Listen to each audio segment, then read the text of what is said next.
സുഹൃത്തുക്കളെ നമസ്കാരം. പുതിയൊരു വീഡിയോയിലേക്ക് എല്ലാവർക്കും സ്വാഗതം. ചെന്നൈക്കടുത്തുള്ള മുത്തമ്പേട്ടി എന്ന് പറയുന്ന സ്ഥലത്ത് ഗണേഷ് എന്ന് പറയുന്ന ഒരു 37 വയസ്സുകാരനുണ്ട്. ഈ ഗണേഷിന് ആകെയുള്ളത് എന്ന് പറഞ്ഞാൽ അമ്മ മാത്രമാണ്. അമ്മക്ക് 65 വയസ്സുണ്ട്.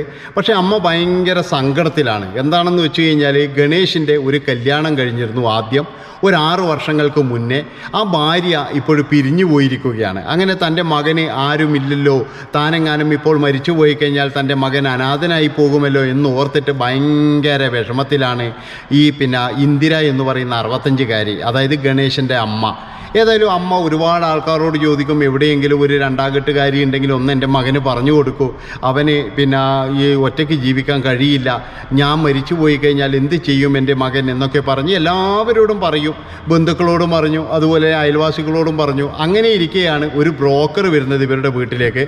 ബ്രോക്കർ വന്നിട്ട് പറഞ്ഞു, 35 വയസ്സായ ഒരു പെൺകുട്ടിയുണ്ട്, ശരണ്യ എന്നാണ് പേര് എന്നൊക്കെ പറഞ്ഞ് ബ്രോക്കർ അങ്ങ് പറയുകയാണ്. അപ്പോൾ ബ്രോക്കർ പറഞ്ഞു, 5 പൈസേൻ്റെ സ്വർണം അവിടുന്ന് കിട്ടൂല, ശ്രീധനൊന്നും കിട്ടൂല, അത്രയും പാവപ്പെട്ടൊരു കുട്ടിയാണ്, വേണമെങ്കിൽ നിങ്ങൾക്ക് കുട്ടിയെ മാത്രം കിട്ടും എന്നൊക്കെ പറഞ്ഞ് ബ്രോക്കർ അങ്ങ് പറയുകയാണ്.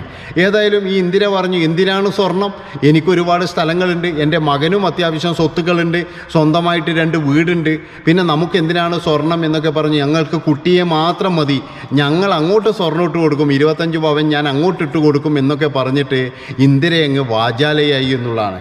ഏതായാലും ബ്രോക്കർ പറഞ്ഞു, എന്നാൽ നമുക്കൊരു ദിവസം പോയി കാണാമെന്ന് പറയുകയും അങ്ങനെ ശരണ്യയെ കാണാൻ വേണ്ടിയിട്ട് ബന്ധുക്കളും അതുപോലെ ഇന്ദിരയും ഗണേഷും എല്ലാവരും പോകുമ്പോഴേക്കും നല്ല തടിച്ച ഒരു സ്ത്രീയാണ്, ഒരു 35 വയസ്സ് തോന്നിക്കും പ്രായം. ഏതായാലും ഗണേശന് ആദ്യം തന്നെ ഇഷ്ടപ്പെട്ടു എന്നുള്ളതാണ്. അതായത് ആദ്യത്തെ കല്യാണമാണ്, 2ാം ഘട്ടമല്ല, മക്കളില്ല, അതുകൊണ്ട് തന്നെ ഇന്ദിരക്കും പെണ്ണിനെ പിടിച്ചിരിക്കുന്നത്. കാരണം കുറച്ച് തടിയും ഇതൊക്കെ ഉണ്ടെന്നേ ഉള്ളൂ, കുറച്ച് പ്രായം തോന്നിക്കും, എന്നാലും നല്ല ഒരു കുട്ടിയാണ്. ഏതായാലും ഇവർ കൊണ്ടുവന്ന സ്വർണം 25 പവൻ ഇവർക്ക് കൊടുക്കുകയാണ്, ഈ ശരണ്യ എന്ന് പറയുന്ന 35-കാരിക്ക്. അപ്പോൾ കല്യാണത്തിൻ്റെ ഒരു ദിവസം 2022 ജൂലൈയിലാണ് അവർ കല്യാണം നിശ്ചയിച്ചത്. ആ കല്യാണത്തിൻ്റെ ദിവസം ഇതൊക്കെ അണിഞ്ഞൊരുങ്ങിയിട്ട് പന്തലിലേക്ക് വന്നാൽ മതി എന്ന് ഇന്ദിര ഭാവി മരുമോളോട് പറയുകയാണ്. അങ്ങനെയല്ല, ഭക്ഷണമൊക്കെ കഴിഞ്ഞ് വളരെ സ്നേഹത്തോടു കൂടിയിട്ട് അവർ പിരിയുകയാണ്. 2022 ജൂലൈയിൽ കല്യാണം കഴിഞ്ഞ് വീട്ടിലെത്തിയപ്പോൾ മരുമകളും അമ്മായിയമ്മയും ഭയങ്കര സ്നേഹമാണ്. ഒരു ദിവസം ഭയങ്കര സ്നേഹമായി, 2ാമത്തെ ദിവസം ഭയങ്കര സ്നേഹമായി, 3ാമത്തെ ദിവസം ഒരു ദിവസം മരുമകളെ അമ്മായിയമ്മയോട് ചോദിച്ചു, അമ്മേ നിങ്ങളുടെ പേരിൽ എത്ര സ്വത്തുണ്ട് എന്ന് ചോദിക്കുകയാണ്.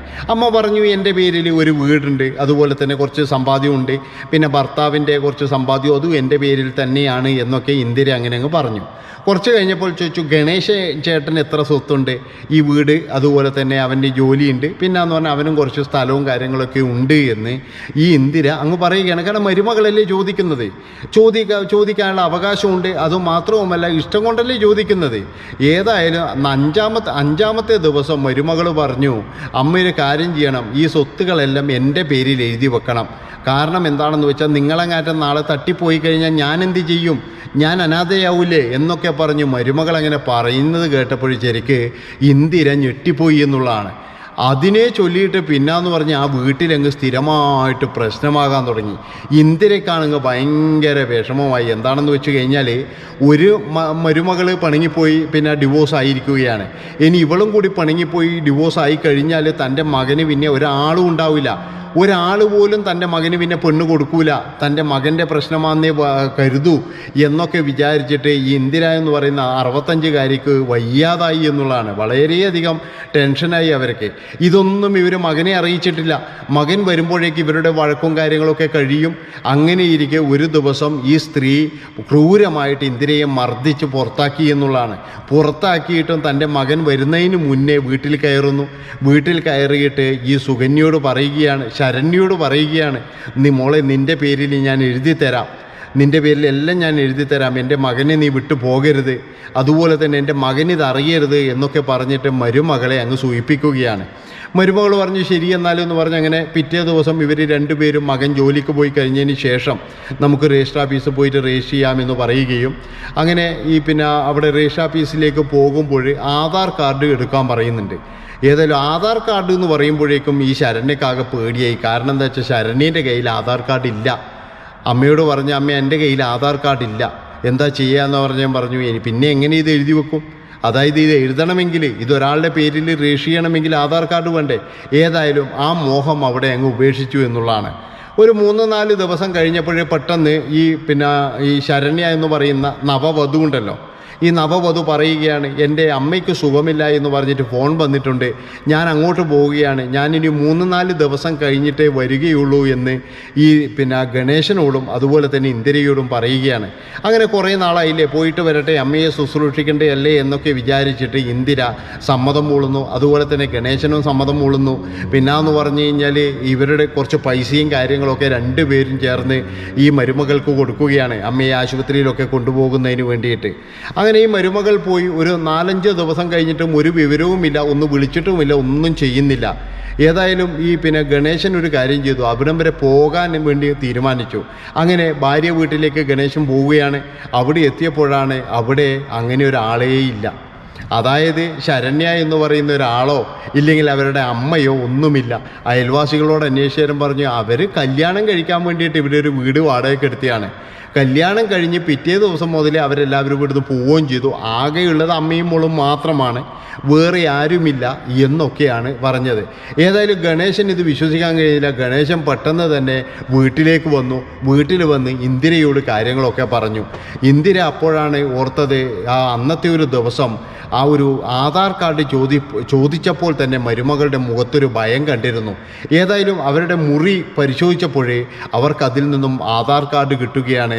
ആ ആധാർ കാർഡിൽ എഴുതിയിരിക്കുന്നത് സുകന്യ 57 വയസ്സ് എന്നാണ്. വൈഫ് ഓഫ് രവി എന്നും കാണുന്നുണ്ട്. ആന്ധ്രാപ്രദേശ് അഡ്രസ്സും കാണുന്നുണ്ട്. ഏതായാലും അങ്ങനെ നാട്ടുകാരും കാര്യങ്ങളെല്ലാം കൂടിയിട്ട് ആന്ധ്രാപ്രദേശിലേക്ക് പോയി. ആന്ധ്രാപ്രദേശിൽ രവി എന്ന് പറയുന്ന ആളെ കണ്ടുപിടിച്ചു. അയാൾ പറഞ്ഞു, ഞാനുമായിട്ട് ഡിവോഴ്സായിട്ട് ഏകദേശം 10-20 കൊല്ലം കഴിഞ്ഞു. അതായത് എനിക്ക് 2 പെൺമക്കളുണ്ട്. ആ പെൺമക്കളെയും കൊണ്ട് ഞാനും എൻ്റെ പെൺമക്കളും ഇവിടെയാണ് താമസിക്കുന്നത്. പെൺമക്കൾ 2 പേരും വിവാഹം കഴിഞ്ഞു പോയിരിക്കുന്നത്. അപ്പോഴാണ് അറിയുന്നത് ഇതൊരു മുത്തശ്ശിയാണ്. എന്താണെന്ന് വെച്ചാൽ ഇതിനിപ്പോൾ 57 വയസ്സുണ്ട് ഈ സ്ത്രീക്ക്. ഈ 57 വയസ്സുള്ള സ്ത്രീയാണ് മേക്കപ്പിൻ്റെ സഹായത്തോടു കൂടിയിട്ട് ഈ ഗണേഷ് എന്ന് പറയുന്ന 35 വയസ്സുകാരനെ ചതിച്ചത്, പറ്റിച്ചത് എന്നുള്ളതാണ്. ഏതായാലും പോലീസിൽ കേസ് കൊടുത്തു.